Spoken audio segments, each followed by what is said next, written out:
Yeah, this is exciting. We got a lot of good things rolling. This is our first episode of the Inner Mindset Live. Thanks for all who've joined. Today we got a lot to talk about. We are going to talk about relationship problems, success, motivation, all types of different things. We got a bunch of questions prepared for everybody. Connor, you want to tell me a little about yourself real quick? Yeah, so what's up, y'all? I am Connor from Maurice. I like to throw Maurice in there. But no, so me and Ian just kind of wanted to get this thing going and wanted to sit down and talk about the things that nobody wants to talk about.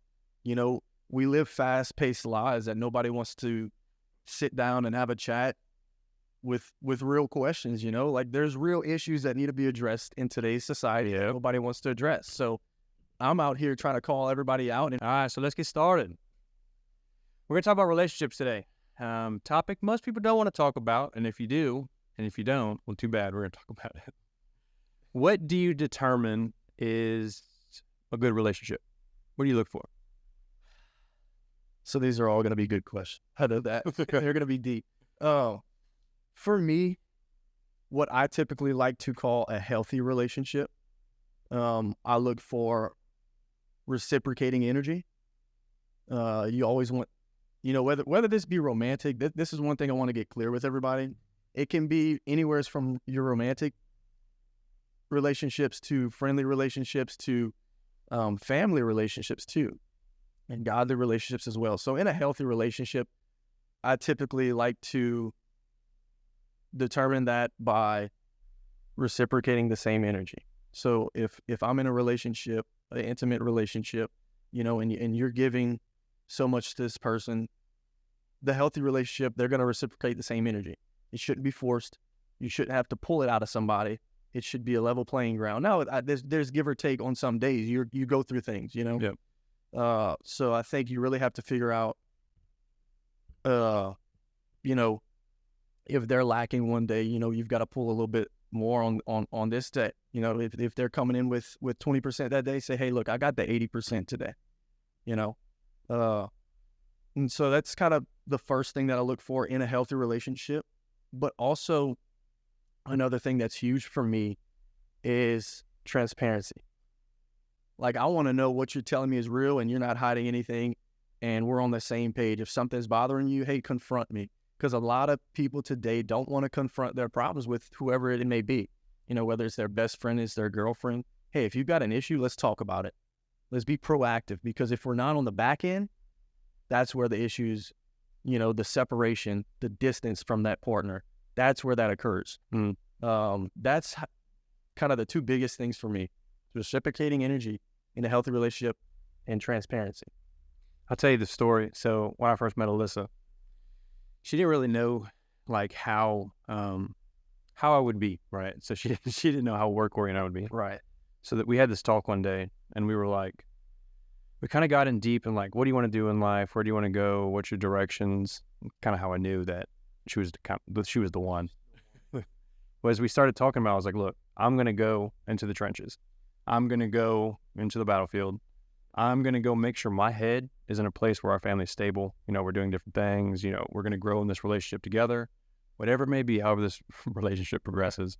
And the one thing I asked, for a healthy relationship, this is one thing I've always focused on, is if I go into the fire, you know, I'm working every day or I'm recording and I can't always be with you. I said, just remember that because my mind's somewhere else, just pull me back. As long as they know that Alyssa might have a bad day, you know, and I have to lift her up on those bad days, or I might be thinking about, my mind's everywhere. I'm thinking about stuff we got to do for the podcast or stuff I got to do for my company, work, whatever we have to do. There's got to be a balance between, okay, how do you level it out and how do you get back to the playing field? We talked about a book. And for people who haven't read this book, go read this book. Or want to listen to the last podcast. It's called Men Are From Mars, Women Are From Venus. It is a phenomenal book on understanding the psyche of males and females. It talks about, for men, we tend to be the fixers, you know, or Mr. Fix-It. We want to fix everything. And a female, I'm very controlling sometimes, a female doesn't always think that way. They want to make sure that, you know, they have good relationships, the relationship spurred, they're always positive. So for men, when we're in our headspace It's called the drag. You're in your cave, and when your significant other comes to you about a certain situation, and you're pent up through work, and you're pent up because you got something on your mind, you've got a lot of things going on. When the man snaps back, it's called the dragon bites. So you got to remember that there's a cooling period for the man, and there's, hey, look, I've got to calm myself down to get to her level because she doesn't think the same way I do, and I can't expect her to, and she can't expect me to think the same way as her. It's always that, like, the balancing of fate, like teeter-totter, bouncing it up. That's good. I'm glad you bring that up. And also I want to kind of hit on when you first kind of started mentioning when you go out on the battle. So I want to mention that in the Bible, one of the only areas in the Bible where it talks about choosing a mate or choosing a partner, it speaks on, or like how to choose a partner, how to choose your mate, is who is somebody that you're willing to go to war with. So I like how you said that. Like when choosing like that significant other, who do you want fighting for you? Are they going to be the one to hide behind you? Or are they going to, pick up your slack when you're not having a great day? Like who's gonna stick their neck out for you? Yeah. Same thing with friendships. Like your guys are always going to have your back whenever you're not even in the room. That's a real friendship. There's plenty of times where I've heard of friends that, are talking and they're not in the room and they don't want to stand up for that guy. And it's like, man, like, how come you don't say anything? Like, I've been in some situations, Hey, look, I'll be victim to not either, because it's like, it puts you in a tough position. Yeah. But it's the right. I've been in a few situations where, like, okay, baseball, think back a little bit, you're with your dudes all the time. Talking about baseball a lot. You're every day you're practicing. You're with these dudes every single day, whether you got class with them, whether you hang out with them, you live with them in the same dorm or apartment or house, wherever you're at. And then you got to go to practice with them. And then you got to go to actual team building exercises. My first experience in, like, okay, maybe I've got to think about relationships with anybody differently was one day, there were two people arguing on the field or off the field. And like when they get on the field, they were perfectly normal. Like nothing ever happened, which you should do because you're conducting your business, And when I first realized that, okay, what do I need to do in a situation where somebody, they're arguing over, and I don't remember what it was at the time. Let's just say it was a school book, for lack of a better term. And they started talking about another guy. And they were like, well, you hang out with so-and-so all the time, and he's trash. I'm walking over there, I'm kind of like, hey, I'm the pacifist of the... All my friends call me like how are you so calm? You're the pacifist, whatever. Well, I walk over there, I'm like, hey, like, one, shut up. You're not going to talk about our teammates that way. And two, the heck's going on? We're supposed to be brothers in what we're doing for baseball. How can you get them to, or how can you argue with somebody over a situation that doesn't even really matter? So I kind of had an early perspective shift on relationships that kind of translated into how I think today in my current relationship. My dad always told me from a young age, we're in the business of people, not parts, for business.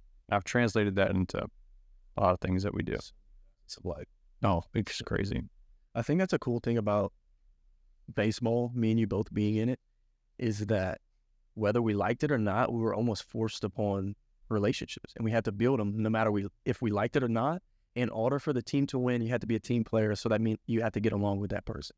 You had to find a way to navigate, okay, I don't like the way he does this, but hey, I can deal with this. It's taught us how to become friends or become acquaintances with people that, hey, we may not like everything that they do. And so I think I can bring that into a intimate relationship. Like, okay, I see her flaws, I accept it, and I'm willing to work with it. Because where we're started here doesn't mean that's where we're going to finish. There's always, it's always a work in progress to me. That's something I want to address too. You ever heard, well, what mistakes should be avoided in a relationship? None. I would say none. Because when you talk crack. None. when you say like flaws, people are like, well, you love her flaws or you love everybody's flaws. People over time have come to me and like, okay, how do you not mess up in a relationship? And we talked about this on one of the other ones. Right. You want to mess up. You don't want to be perfect. You're not intentionally trying to mess up. Yeah, I mean, don't cheat on her. Like, there's obviously a line drawn. Right. But make like, for example, I know friends of mine, myself included, who've had come across a situation where you're arguing with your significant other. There comes two roads. You know, it's either, hey, is this argument bad enough to where we have to start talking about it?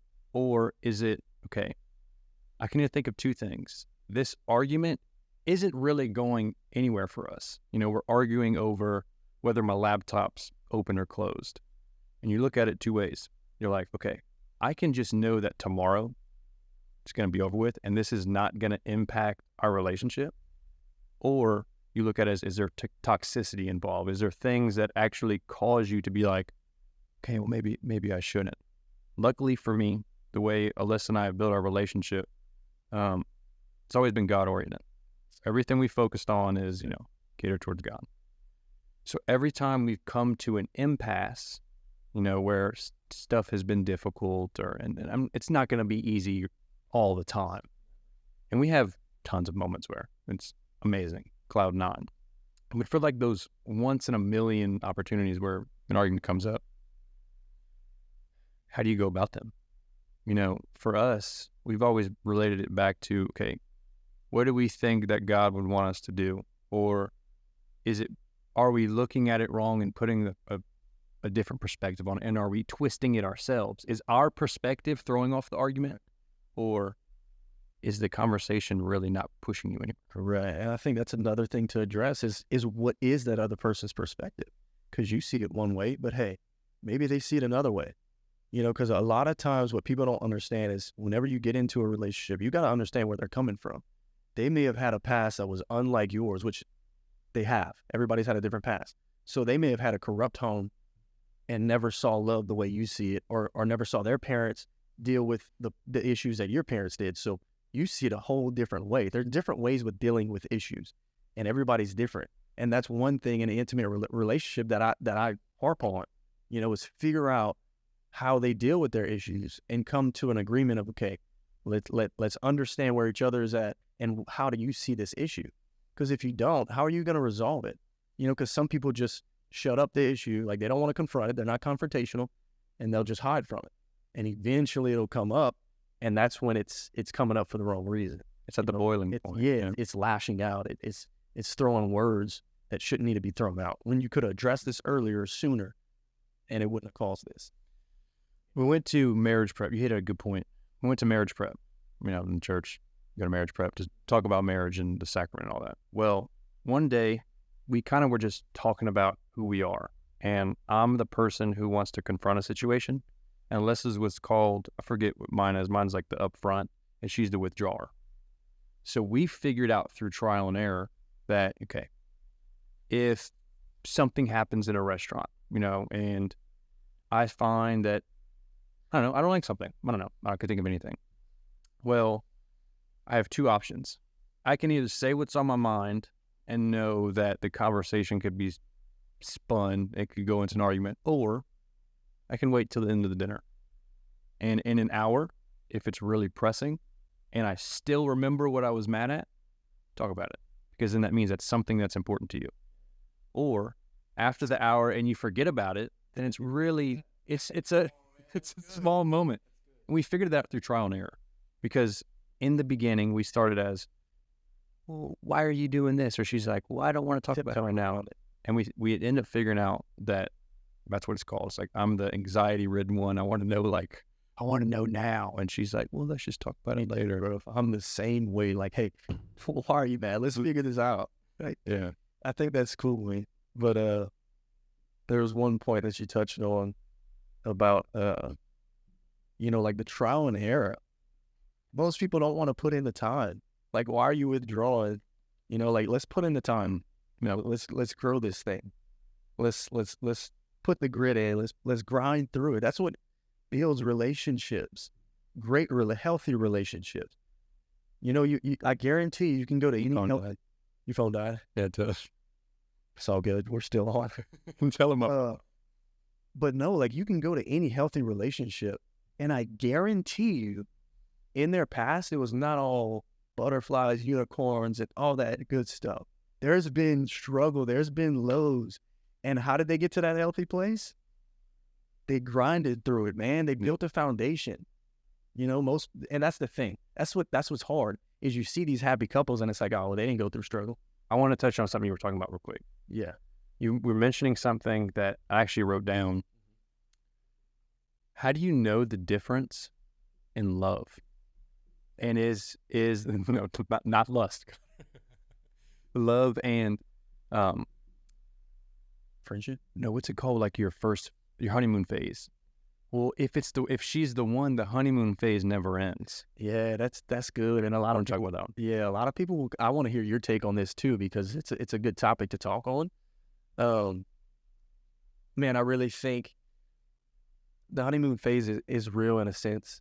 I just don't like using it because I feel like people just like to throw that term out there. Like the people who didn't have successful relationships, they're like, "Oh, you're just in the honeymoon phase because y'all are happy." No, actually, I'm happy because this is working and we're doing the right patterns. We're putting in the work to create this to be happy, you know? Yeah. So I don't like that term, but I think once you kind of figure that out, it is you learn that person. You understand their flaws, their whys, why they do this, why they do that, what irritates you, but yet you're still wanting to be with them. Like you're choosing. It becomes a choice. It's not like like when you're in that honeymoon phase, dude, it's like nothing could stop you. Like, I don't care if they fart right now, I'm gonna still love them, you know? Like, it's an indescribable kind of love that you're feeling, and it's basically off of the emotions that you're feeling. Once those emotions level out, that's when you can decide, okay, is this right? Is this the one? Then you start questioning things, and you pray on them, and then once you solidify that, I find that's when you know, okay, this is love, man. This isn't honeymoon phase. I'm making decisions that I never would have. Like, I'm not questioning it. Or maybe you are, but you're still choosing. You're still choosing them because you love them. Somebody you love, you would die for, you know? Like the Bible describes love, you know? Exactly just like that. Like Jesus loved the church, you know? And how he loved us. He died for us. So it's like, for me, how I know it is I would die for that person. I don't care if it's a friend. I don't care if it's a family member. Like, I'm a die for them. You know, if I truly love you, not saying if I wouldn't die for you, I don't love you, but you know what I mean? Like, you're going to die for that person. Yep. I'm glad you kind of touched on the Bible, because there's a psychology behind the honeymoon phase, what happens after the honeymoon phase. And this is where the direction goes. The 2-year mark where you hear, is the 2-year mark really the turning point? Right. This usually it's about 6 to 10 months. Ways the honeymoon phase. Yes, that's so. I didn't want to speak on that because I didn't know how factual that was, but it's usually about it's really like 4 to like 10, or it could be even like a year, right, in some cases. But we're gonna talk real average. Yeah, it's like 6 to 8 months, I'd say. Okay. And in the middle phase, people are like, "Oh, I still love her. I have strong feelings for her. The feelings are strong. Nothing she does will ever impact how I feel about her." Then the phase after that, it's not the same form as agape love, which God gives us, unconditional love, but agape love for the other person, your significant other, is choosing to love them even when they don't, quote unquote, deserve to be loved. You still give them love no matter what they do. So those are the 3 phases. And that's like when they talk about the 2 years, the 2-year phase of like, or is it going to last? Is it not going to last? And that's why people are like, well, just wait 2 years to get married. Because it's the stigma of usually something happens in the 6-month phase, the year phase, or the 2-year phase. And that's really like directions. That's something I want to ask is there such a thing as moving too fast as far as in getting married? Like, how long have you and Alyssa, like, give us the time span of y'all, and then your take on, do you think some people are getting married too quickly? Is that a thing? Is that not a thing? You know, like, what is your take on that? Okay. I'm going to start a little further back. Okay, so this might be a little bit longer, but That's fine. so I met Alyssa at El Paso, Mexican restaurant, and it was through a friend. Is she Mexican? Yeah. She is? She's Latino, yeah. Okay. Yeah, she's 50%. Her mother's 100% Latino, and then her grandparents are as well. People told her, you look Brazilian, you look all these different Colombian. So she used to think she was Colombian because people would tell her. She didn't know any of it. The story for another time. Yeah. She did so the truth. Figure it out. So 99 and Me or whatever it's called, or like the genetic test. Oh, I don't care. I'm in a. Never mind. We're not gonna be off that topic. So I might have to cut that one. Not that part. What I was about to say. So we met at Agave. We met at Agave, the Mexican restaurant, and we were on a date. We were on a double date. So we go to Pour, which is our next location, and we start vibing to a song. And one of the songs is like, I always forget. I did it last time too, but it's okay. We'll talk about that later. We're listening to this. Yeah. We listened to the song and singing it together. And then we go into Corner Bar. Then we kind of separate, do our thing. And then Cade and I, my friend who happened to go on the date with us at the time, we're doing something else. And Cade and I were together and the two girls were together. Well, we ended up going to Pour, and for whatever reason, Cade and I had the same exact thought at the same time. As like, hey, you want to switch? Like, I think we would vibe better with the other person. And from that moment, we switched. We've been inseparable. I take her back to my house to have a beer pong party. Not like that, take her back to the house. Just, we were having a party at my house. And I had a bunch of friends over. And there's about 7 guys, if they watch this podcast, that can attest for me. She's at my house, and she's sitting there, and she ended up Ubering home. And so she leaves, and all the friends that are there are like, oh, dude, why'd you let her leave? I'm not like that in the first place, but she's like, why'd you let her leave? Why'd you let her leave? And I was like, I was shocked, or they were shocked. I said, that is not the type of girl that you let walk away. I said, I promise you, I will marry that girl. Day one, I had that thought. Strong feeling. A couple weeks go by, we're kind of talking stage.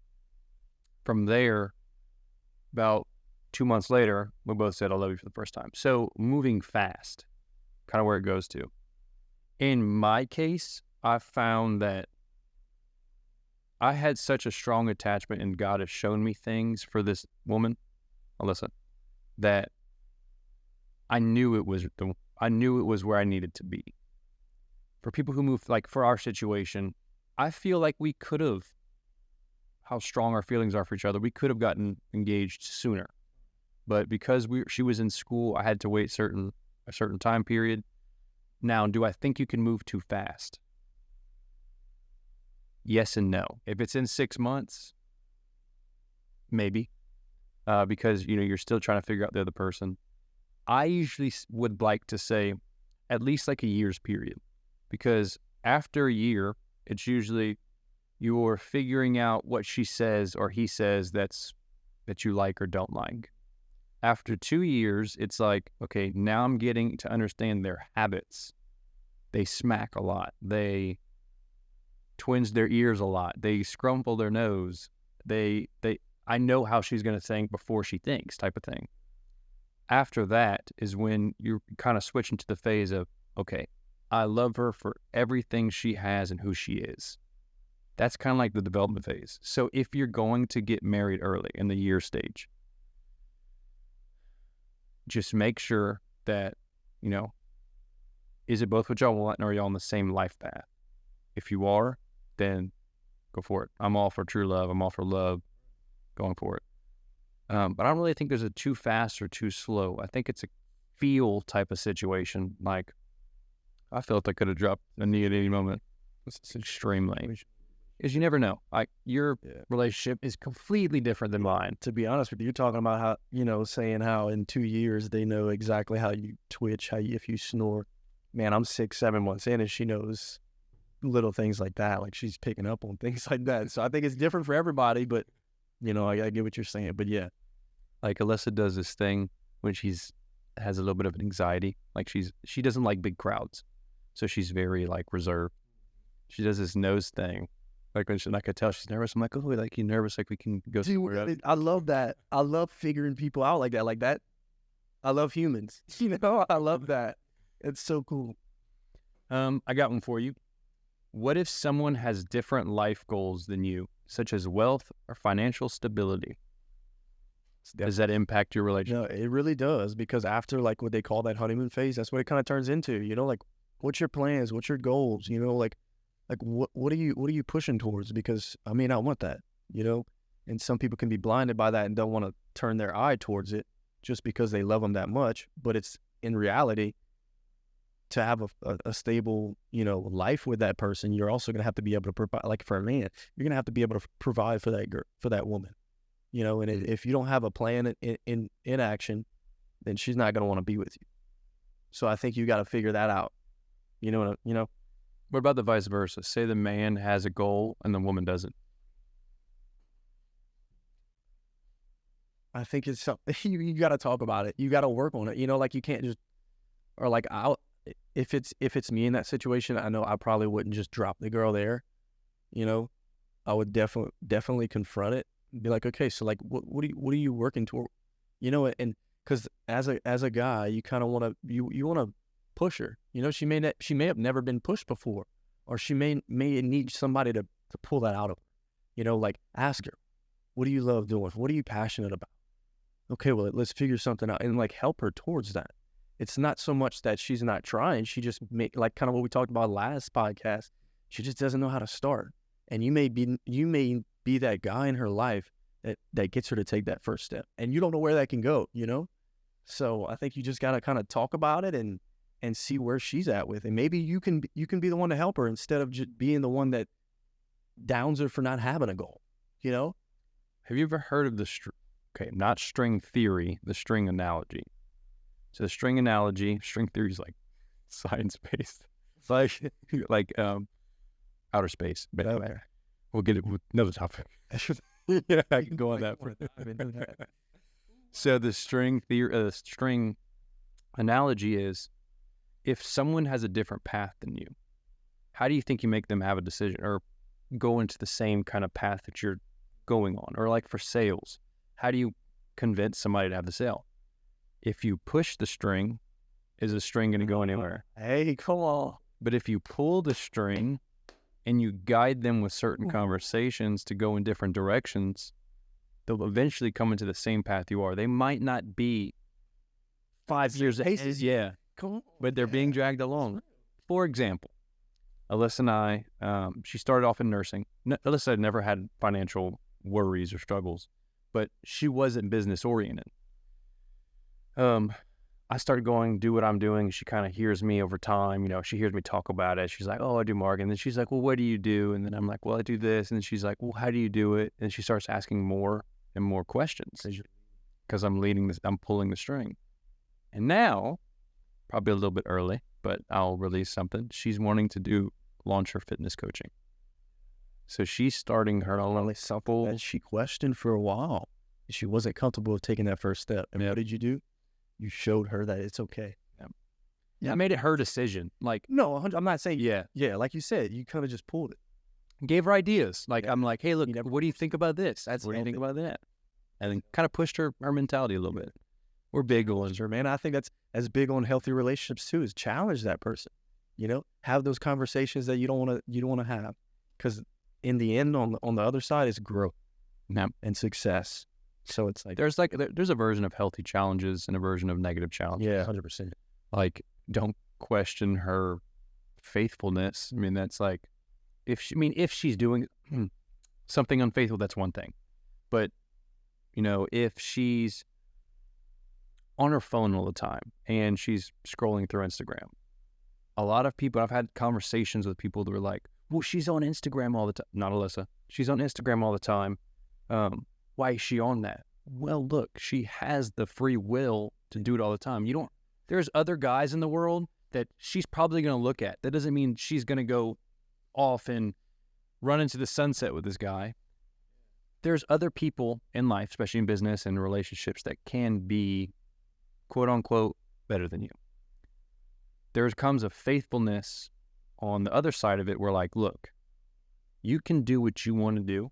I have full 100% trust that every single day of our lives, you will be mine and I will be yours. So no matter what she does on her phone, she's going through Instagram or she's talking to somebody at a bar or she's, I don't know, can't think of any situations right now. Yeah. It really doesn't matter. If y'all are on the same string analogy, going on the same path, it's like a wave. As long as you go in the same direction, it's just going to follow. Yeah, but you know those people that are like, why is she on this and that, like questioning that. But it's like, do you want to police that? Do you want somebody that you have to worry about and have to question?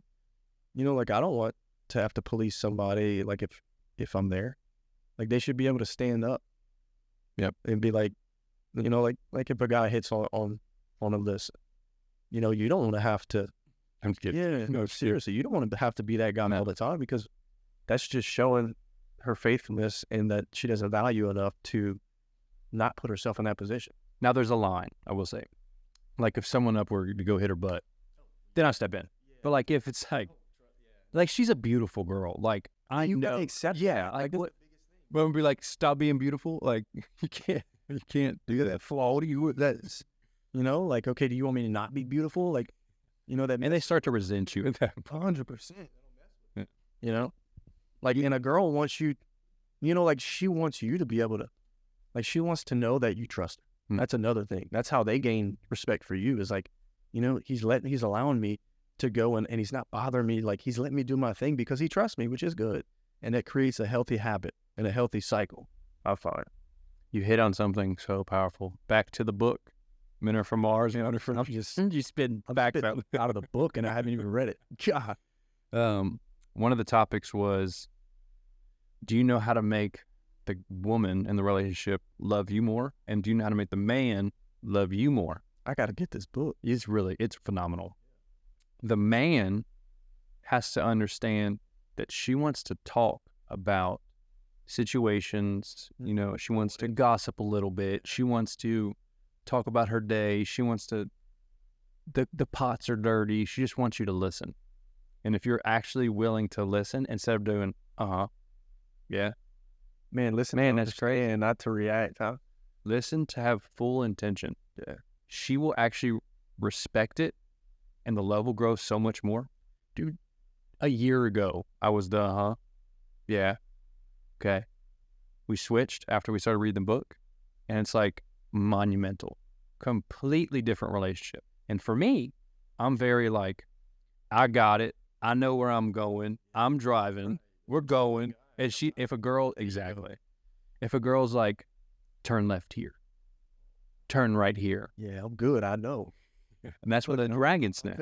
I'm victim to that too. Yeah, you know that. You know, it's like, hey, I don't want to. Like, yeah, there are some times where I do not know where I'm going because I haven't been there, but there's other times where it's like, hey, just give me a little trust that, you know, you can trust me that I know where I'm going. Yeah. And I said something earlier, the Mr. Fix-It. A woman has to realize that the man is in Mr. Fix-It mind flow. If he knows he's turning right and you tell him he's turning right, and he didn't. When women give unsolicited advice, quote unquote from the book, not Ian Landry, when women give unsolicited advice, the man sees it as, oh, in his psyche, I didn't ask for permission. So I'm learning stuff on this podcast. Really grab this when we leave here. Yeah, no, because I'm like, man, because it kind of triggers me sometimes. Like, I'll be honest. You know, it's like I already knew I was turning right, but when she says it, it's like I wanted to tell, you know, like I wanted to tell her, well, I knew I was going right, but you just didn't know I was going right. And she's just that trying part of the men's mind. And we don't understand. Right. Man, y'all grab that book, man. It's really, dude. It would save a lot of relationships. It really would. There's another one, the 5 love language. 5 love languages. I believe Thea has that book. It is phenomenal. Another book by Ben Stewart that y'all need to read, Single Dating, Engaged, and Married. It talks about the seasons of, you know, the singleness, dating, engaged, and married. And it's a phenomenal book. You know, it's changed my perspective on how to love somebody. And it's, oh, dude, you got to get it. If you haven't read it, you need to read it. So No matter if you're single. let me see if this is the same path. When you're single, it's I don't want to say dating because as Catholics, we're not supposed to be dating around. Correct. But the dating phase is you're testing the waters to see if she's the potential person for you to get to know her better. The engagement phase is where it's honestly the hardest. Right. Because now you're transitioning from the life you've known for your entire separate lives, starting to go together. Dude, there are times when I've read things in a book and I'm like, how do people think that way about engagement? Like for me, for engagement, yeah, there's tough times, but that doesn't bother me. But like it says, like, how can you split during an engagement? Like if you know that your person, now I get there's different scenarios and I get there's different situations. Mm-hmm. Everything in our life has been based on, okay, you might not want to talk about it now, but what's the solution to go how to get it? And we found that the engagement phase is the hardest because now you're commingling or about to be commingling. And then marriage phase, they say, my cousin says this, is that it's actually the easiest. All that sense of insecurity, all that sense of it's addressed, completely gone because now that person is with you, and they're in the same room. Is that what it talks about? Kind of same. It's similar. It's more touching on walking with God through it all. You know, like in singleness, you know, focus on your relationship with God, and in doing that, you'll look to the side and you'll see who else is running towards them with you at the same pace, to where you don't have to drag somebody towards them. You know, there's always pushing somebody towards them, but, you know, just trying to, you know what I mean? Yeah. You know, and in the dating phase, you know, how you should go about doing it, you know, and everybody's got their right and wrong ways, but it just helped me view it a different way. And it helped, like I pulled different things from it. Okay, I desire that. Like I want that in a relationship. I like how this was said. Like this is how I want to be. I want to be this man, you know? And I will say one thing I'm grateful for is my father. And he has showed me how to love a woman. And both my grandparents as well, but both my grandpas. And I couldn't be more thankful for that because I didn't have to go and find it in a book or figure it out through trial and error. Man, I had the staple of that in my life. I didn't even have to go anywhere to search it. It's in front of me. God gave me that. So that's why I'm so thankful for it. You know, hey, you showed me how to love her. And that's the standard now. And I can build off of that. And that's where I find like I can be healthy in that sense. Like I will be a good father. I will be a good husband, and I will be a good friend because of them. You know, it's always credited to them and God. Now, that's funny you say that. My entire family, kind of the same as yours. Mm-hmm. The more we talk, the more I'm like, we are like, dang, bro. I know. It's kind of crazy. Like I grew up in a big family. I'm an only child. So we grew up where we had tons of siblings, tons of cousins who were siblings. We had, we have so many now, I lost count. We had 12 first cousins. And then on my other side, I had like 15, and it grew as they got engaged, married over time, and children. So now it's like a huge family. My parents have always been extremely happy and have a phenomenal relationship. So I learned from them, and then I learned from what we call the Landry love. Is like, okay, if somebody can meet me at the Landry love capability, because all of the cousins are like one tight-knit unit. Mess with one Landry, mess with all. Yeah. That the football team. We really could. Like, we have so many people. Once Alyssa came into the door, that's like, I had so many things that locked it in place. But like once she fit in, it was like, yeah, I like this. So this, I can rock with this. She's it. We'll roll with. Yeah, that's perfect. So it's kind of it. Now, for the people that don't know, like what would you say to do? That's what I'm saying. Like some people came from broken families, divorced parents. Bro, that's tough. I've never been through that, so I really can't say that I feel you on that. You know, and it's hard to talk about that. And I've always told other people that I'm close with that it's like, man, I feel too blessed sometimes. Like I can't even relate to them. Like and it's sad for me to say this, but it's like, I wish I went through trouble just so I can relate to you, man, and be like, hey, I was there and now we're here. Yeah. You know? So like, I think there's things you've got to put in place to get there. You know, like you've got to put in the work to figure out what, maybe have caused that relationship to split. What caused that? Look into it, read books, watch other people, stay around people who are in healthy relationships. There's a good quote that says, Tell me it. tell you, I love quotes. you love quote? It says, he who has your ear has your future. So be around people, whatever you're listening to, that's what you're starting to believe and starting to process on. So it's like, stay around people who are motivated, who are in a healthy relationship with healthy, habits. Repeat it again. He who has your ear has your future. He who has your ear has your future. That's a really good one. It's kind of like what we talked about. Yeah, the friends. The group of, show me your friends and I will show you your future. Wow, who told you that? Where did you that? I saw it on online. I can't even remember who it was or who it was from. I just know when I read it, it spoke to me differently. I was like, and I can go back into different seasons of my life, and it was like, who was I hanging around, and that determined on how I was living my life, because whoever I was around and what I was listening to led me to the decisions I made back in the past. It's crazy, but it's powerful. What do you think about someone that heard this? No, I found this online.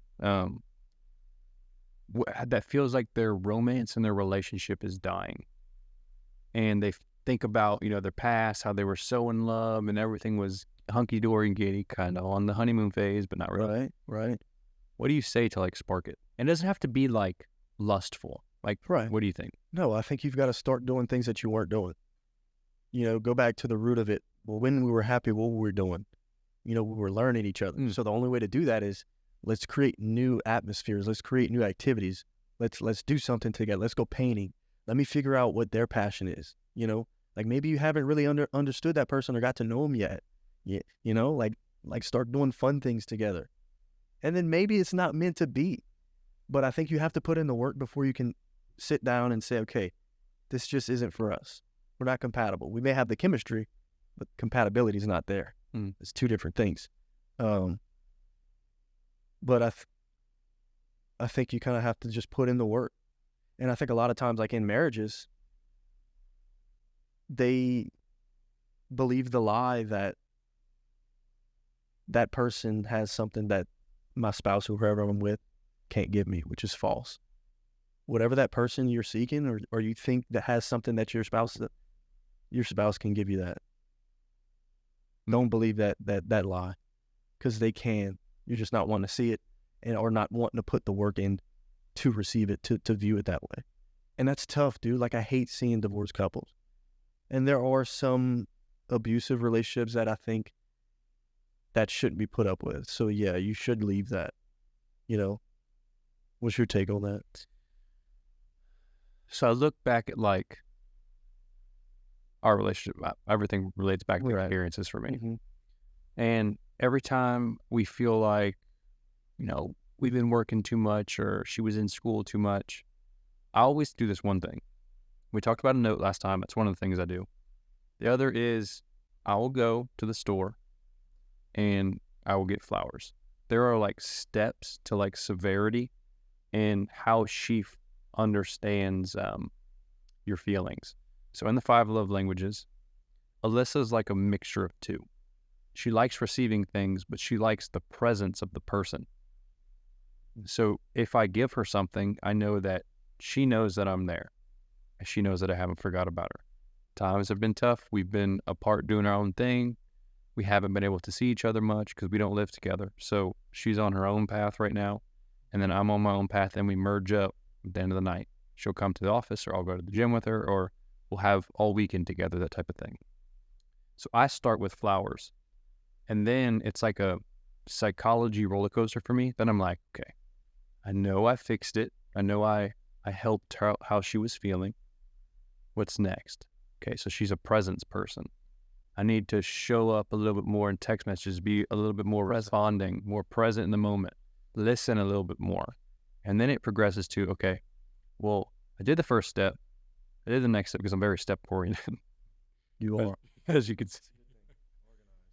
Oh, I'm not organized. You should see my desk. It's terrible. But The different types of organization, I guess.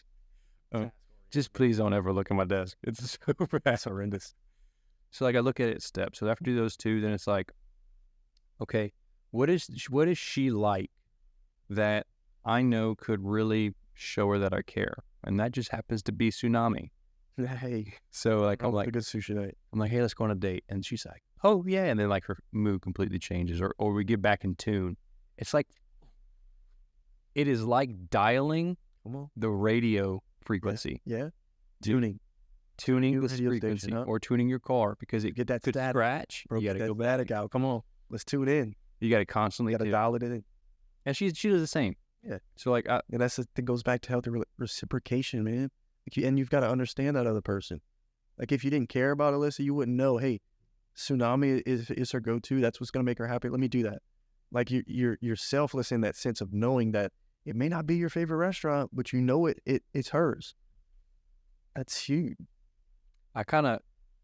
once I kind of had the idea of like the frequency, I just realized the terminology, the frequency, but I like that. in my head, like what our frequency was, it like got easier. So like if we go to the park, she's not really outdoorsy. I love adventures. So whether we go hiking or camping, she's not a camper, but she goes in those situations. She knows that I like to do that. Like she went hunting with me for the first time last season, and she was like, I love hunting. She goes, it's so peaceful. I never knew hunting was like this. Now, when I fired the gun, she's like, don't kill the duck. Right. Yeah. We eat them. It's okay. Correct. So like she loves that type of stuff. And then we start liking two things together. Then we compound on that thing. We'll go hunting more, or we'll go to Tsunami more, because we both like it now. That sparks. Fire's back on. It takes getting uncomfortable sometimes, man. Do you have any rules for your relationship? Not like rules, like laws that you live by. Like boundaries, standards, Like, values. for example, communication. We have to have some form of communication. 100%. God for us is our other law. Like, what are yours? I really don't think I have those like set, which maybe I should. But it's definitely on the things that mean the most to me. Is like reciprocation of energy, which we've talked about. Mm-hmm. Like, I want to be able to know that if I'm putting in, you're putting in too, and you're doing it because you want to, not because you see that I'm doing it. Because that's pointless. I don't want somebody who's just, putting on a mask just to please me. No, I don't want to be with you. I don't want you to be with me either. That's a disservice to you. So reciprocation of energy. I think we've got to be able to have fun no matter where we're at. Yeah. And that's a good thing with me and Theo. We can cut up anywhere. And I love doing that. We go to the grocery store and we're cutting up like kids. Like that's got to be in your relationship. Create that fun intimacy. Definitely God. God's a staple. I want to build a relationship around God, because everything flourishes if He's the foundation. Your relationship will flourish. And probably if I would have another rule, is transparency. Is just be honest. If something happened, if you did something, just tell me. You know what I mean? I'm a very reasonable person. It'll shock me, and I don't know how I'll react, but I'm telling you, I'll love you more if you're honest with me and you're upfront and you're telling me everything. Because there's not anything I hate more than just second guessing if that person is hiding something. It drives me nuts. Like I'll go crazy. So that's kind of the three big ones for me. Kind of want to switch it. So, Yeah. mental health and relationships. Ooh. So, for me, I'll kind of touch a little bit about it. My mental health journey has always been, I've been really insecure in my life. There's certain situations where I was heavier set, so I had to do certain things, work out a little bit more. Always had to try to exert myself a little bit more. Your own mental health journey, or other people's own mental health journey, how has it guided you towards success, and what different things have you done? Like, for example, I always focus on listening to Tony Robbins or positive affirmations where it started, and now it's ingrained in my head. Right. Alyssa's like, how are you so positive all the time? Well, I had to, because I thought so negatively, I had to make sure. Yeah. who has your ear has your future. It has your words. It has your everything. That's so powerful. That's crazy. You can input that anywhere and it works. Wow. But definitely, I would say like everywhere as I go, like you may not know what's going on the inside of me, but I'm gonna relay energy to you. There's one thing, I will put energy in your life, and I may not have the most energy. I may be having the worst day, but I will show up with a bright smile on my face because I am selfless, and I want to give you something that maybe you didn't have today. I don't care if I didn't have it. I'm gonna give it to you because that's what God wants us to do. He wants us to give and not think about what's being given back. It doesn't matter about that. That's where he's testing you, man. Give without worrying about the return. That's awesome. And that's hard because everybody wants to give and be seen and be known that, hey, you did something good, a tap on the back, you know? But no, man, like what creates that man in you and that woman in you is doing that when nobody knows. Then you don't want the recognition for it because you know it only matters is his stamp of approval. That's all that matters. You know what you do well? What's that? You always bring positive vibes. Now, we've talked to Dustin about it, and like we've talked about in the past. Your vibe when you come into a room is like, and that's a very good quality to have, is like you walk in and you're always like positive. What's up? Like, what's happening? Right. And it switches the dynamic. If like somebody's having a bad day, Yeah, I appreciate that. I would say it stands out the most. That's a incredible quality. I'm glad you said that. I really do. That means a lot. Where'd you just got it from ingrained in you or like? Ingrained in, like with my parents. They were always, my mom, man, I've never really seen her upset. Like she's always bringing it. And that's where I get it to a fault sometimes, you know, like it's kind of to a fault. But it's always been ingrained in me. And it's just like, I've always had the mindset of what can be bad. Like seriously. Like there's no situation that you can't take good from or learn from. You know, like I don't see failures, I see opportunity. If you fail in something, man, that was meant, it was already written. It was meant for you to fail at that. Let's grow from it. Let's move on. Let's put a smile on our face because you don't know who you're impacting, man. Like when I worked at the hospital, I made it a point to be friends with the janitors because they get hated on. They get walked past without saying hello to. It's like, nah, man, I'm going to touch their life. And they did the same to me, you know, without even knowing it. They touched my life and I had no idea. Just from the little conversations we'd have, you understand what that person struggles with or what they go through. Like that shit, that's what fires me up. Like I want to know what you're struggling with. You know? That's awesome. That's what fuels my fire. You know? Yeah. I've always been